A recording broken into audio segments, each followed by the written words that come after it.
যেই ব্যক্তি শুক্রবারে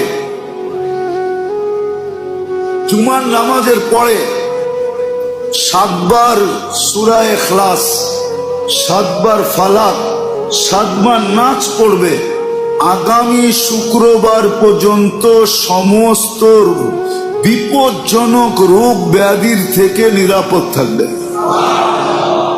হাদিসে আছে। আর যদি আরো 7 বার সূরা ফাতিহা মিলায় নেয় তাহলে পুরো সপ্তাহ নিরাপদ থাকবে তো থাকবে, পিছনে সব গুনাহ মাফ হয়ে যাবে।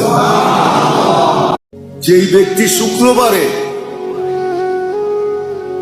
জুমার নামাজের পরে 7 বার সূরা ইখলাস, 7 বার ফালাক, 7 বার নাচ পড়বে, আগামী শুক্রবার পর্যন্ত সমস্ত বিপজ্জনক রোগ ব্যাধির থেকে নিরাপদ থাকবে।